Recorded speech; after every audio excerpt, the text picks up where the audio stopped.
Hello guys! Manigong bagong taon sa ating lahat!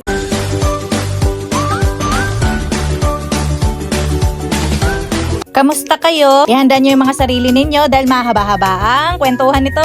Okay, tagal na tayong hindi nagkikita o nagbablog. Kaya sa araw na ito ay susulitin ko na. By the way, kasama ko nga pala ang kabatchmate ko ng high school. Si Mrs. Joylene Ambot. Hindi ko alam yung apelido niya ngayon. At ito yung araw na maisasabit nila ako sa kanilang date. At pagkaswerte ko nga naman dahil dito sila malapit sa aking lugar na padpad. Dahil matagal na akong hindi nakakapaggala, nagpakaladkad talaga ako. Ay inday, first time kong sumakay sa air cabin. Ay ewan ko ba ay tinagal ko dito. Ngayon lang ako nakapaggala ng ganito. Siguro 2 taon na yata ang nakalipas yung huli akong sumakay sa mga rides. At pagkatapos nun, kinarir na ang karir. Lumala ang pagiging mukhang pera.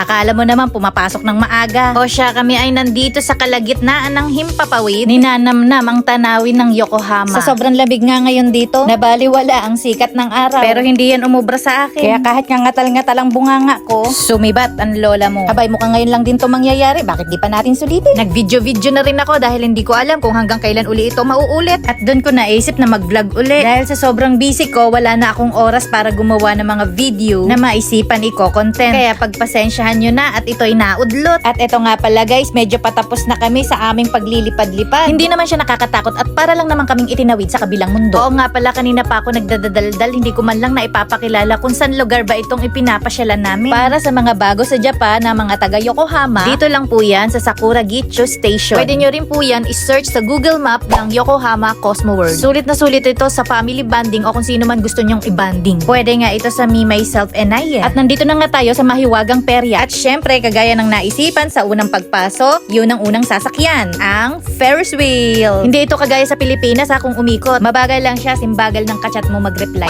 Pwedeng-pwede ka pang matulog. Paggising mo, pipili ka na lang sa 2 pinto, langit o impyerno.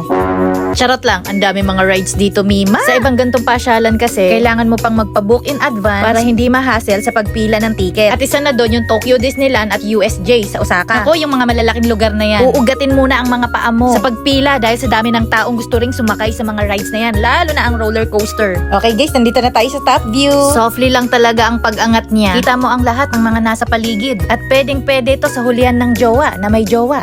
Tapos ikaw na ang bubuo sa pinag-uusapan nila habang nauhuli mo silang magkaakbay pa. Ikaw lang sapat na, sobra-sobra pa. O diba, nakabuo pa ng tagline. Ano ba itong mga pinagsasabi ko, mga pahugot? At ilang minuto nga lang ay nasa baba na kami. At meron nga pala akong hindi inaasahan na gustong sakyan ni Otto-san. Siya ang Japanese husband ni Joylene. Diyos mio po, gusto niyang itry sumakay dun sa roller coaster. Abay, hindi namin maiwasan mag-alala dahil baka atakihin. May signage kasi na hindi pwedeng sumakay ang lagpas ng 60 years old. Pero sadyang enjoyable ito si Otto-san. Hindi nagpapigil at bumili talaga siya ng ticket. Kaya ang usapan na lang namin ni Joylene, 2 naman tayo. Sa'yo ang kamay, sa akin ng paa, pareho tayo magbubuhat. May kahabaan ng pila sa ganitong mga rides. Ewan ko ba kung bakit gusto ng thrill ng tao? Yung huling sakay ko kasi sa ganito, nakatulala na ako pagbaba. Pero yung iba, uulit pa uli sa pagkapila para ma-experience uli. At this is it, pansit. Ito na talaga. Pinasurrender na ang lahat ng gamit na dala namin dahil ibabaling tuwad na kami. Bismillah po. Sumakit yung ulo ko. Shoota yan, parang ako pa yata ang bibit-bitin ng mag-asawa. Chill lang si Uncle pero ako nanginginig na talaga ang tuhod ko. Tawa ng tawa sa akin si Otto-san pagbaba namin. Ako pa talaga ang nag-alala sa kanya pero ako pala yung mauunang atakihin. Lahat yata ng mura na isigaw ko na. Dito ako nawindang sa part na yan, yung paglubog. Hindi ko alam ang pakiramdam ng mamatay. Pero yung mahiwalay ang kaluluwa sa katawan parang dito ko na yata naranasan. Uulit pa ba ako? Abay syempre hindi na. After mahimasmasan at bumalik sa pagkatao ko, ito naman ang susunod naman naming sasakyan. Ang tawag nila dito ay Skydock, bus na pwedeng maging bangka. Abay mas okay na ito kaysa kanina. Kala ko pa nga ay mag-o-octopus pa kami. Ay hindi ko nakakayanin pa iyon. Ganto nga pala yung magiging itsura niya kapag nasa tubig na. Nahiya nga ako sa mag-asawang ito. Ang mahal kasi ng ticket para rito. Pero on the go talaga itong si Uncle namin. Siya talaga ang nagpresenta na dito sumakay. And take note guys, hindi nila ako pinagbayad sa mga rides na mga sinakyan namin. Kaya sobrang thankful din ako kay Joylene na naisama niya ako rito. Ang akala ko nga ang bagong taong ko lang dito lang sa kwarto. Pero ang bait talaga ni Lord. Siya mismo ang gagawa ng paraan para makapag-relax ka. Ilang beses na rin kasi akong nakakapaggala ng mga wala sa plano. Yung naging trabaho ko kasi ay masyadong agaw oras. Ang day off ko ay itinutulog ko lang maghapon. Pambawi para sa susunod na naman na weekdays na trabaho. Tapos ang day off pa namin ng mga kasama ko ay hindi magkakapareho. Kaya wala talaga kaming mga session. Kaya yung mga ganitong galaan talaga na biglaan ay pinahahalagahan ko. Dahil alam kong bihira uli na mangyari sa akin. Hindi ka nga makapag-jowa dito dahil parang mas mahalaga na sa akin ng tulog. Bali ganito nga pala guys, guys, aabutin kami ng 1 oras sa paglilibot doon sa dagat. Kaya stay put lang kayo dyan dahil para sa inyo to. Ayan guys, may skating dyan. Ayan o.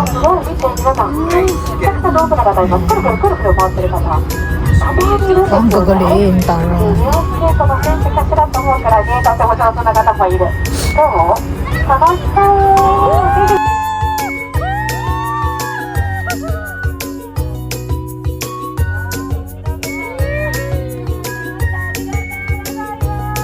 Lumalangoy na kami, may baha na.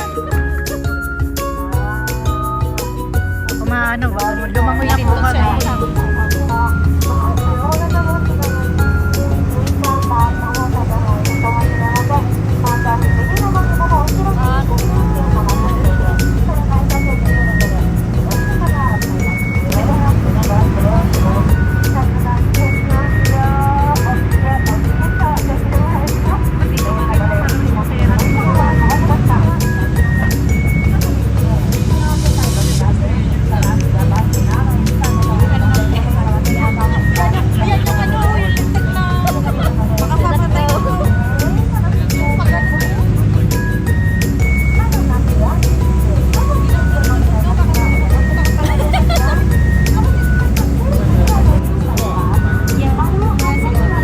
Kasama yan sa vlog. Pero wala ako sa. Si Tata. Kami pupunta sa dulo ng walang nasa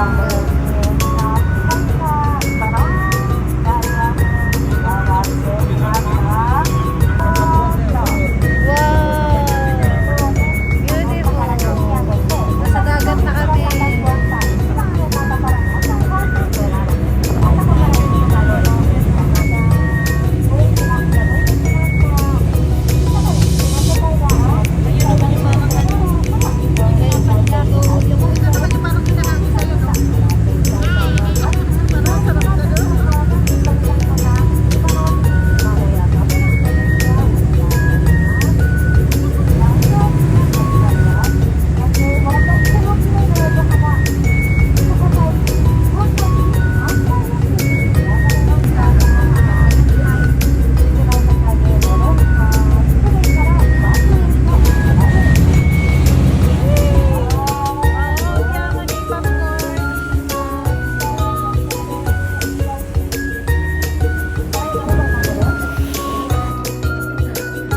Ang lamig. Ay, ito pala yung paikot. Dito ba tayo galing? Kanina? Oo. Ay, sama.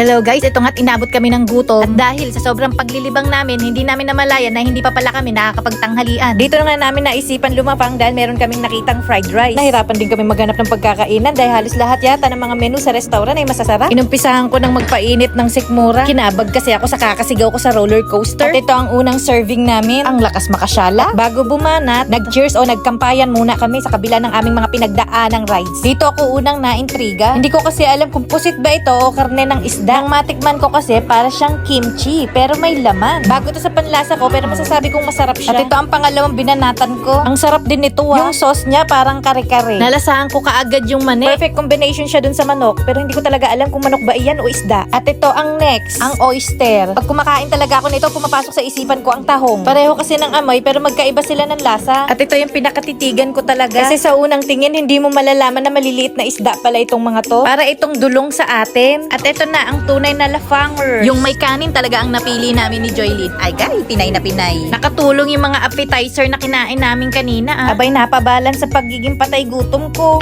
Kasi kung wala yung kanina pa ako banat ng subo. Hindi pa makabasag pinggan yung pagngata ko dyan. Nagiging monster pa naman ako pag nagugutom. Ewan ko ba sa liit ng katawan ko kung bakit ba naman parang dragon akong kumain. O diba, biglang simot sarap. Nagpadagdag din ng dessert itong si uncle namin. Berries na parang may tokwa sa ilalim. In short, para siyang taho. May konting asim maasim lang din at tamis. Ang sarap din pala nito sa silken tofu Buong akala ko kasi pang-arnival lang talaga ang taho. After namin kumain, medyo nahirapan akong tumayo. Katakawan kasi. Sunod-sunod ko ba naman ang kain kanina? Busog ako ng very hard.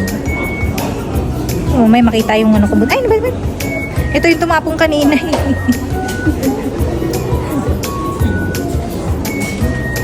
At dito ko na nga sila inantay. Hindi namin namalayan ng oras, madilim na pala sa labas. Ang bala ko pa naman ay sasama ako sa kanila. Magpapaayos ako ng kilay kay Joylene. And yes po, yun po ang work skill niya, ang eyebrow microblading. Ang mahal pa naman sa atin yan at lalo na sa Japan. Pero mukhang hindi na talaga kakayanin ng oras dahil may pasok na ako kinabukasan. Kaya sabi ko na lang, marami pa namang next time. Ang importante sa ngayon, nag-enjoy tayo ngayong araw. Hinatid ko na sila dito sa istasyon. At sobrang thank you talaga dito kay Otto-san. Inintindi niya talaga yung mga nihonggong barok-barok ko. At syempre dito kay Joylene na hindi ko inaasahan na sa Japan pa kami magbabanding. Arigatou gozaimasu. Kitsukete. Hi. Kitsukete ne. Sige, go. Bye-bye. Kitsukete. Bye-bye, kitsukete. At syempre ako, tapos na ang sandaling araw ng pagsasaya muna. Haharap na uli ako sa buhay ng banatang buto. Medyo nakakaramdam na talaga ako ng pagod ng trabaho dito sa Japan. Workaholic kasi talaga ang mga tao dito. Pero salamat lang talaga sa Diyos kasi hindi bumibigay yung katawan ko. Nagkakasakit man pero kinabukasan sasabak uli. Hindi ko rin naman akalain na magtatagal din ako dito. Dahil yung mga naging trabaho ko sa Pilipinas ay pang-6 na buwan lang talaga. O paano ba yan guys? Ako'y magpapaalam na. Comment below ka naman ng yes kung umabot ka sa dulo ng video ko. Maraming salamat sa paglaan ng oras. Gambare masyo!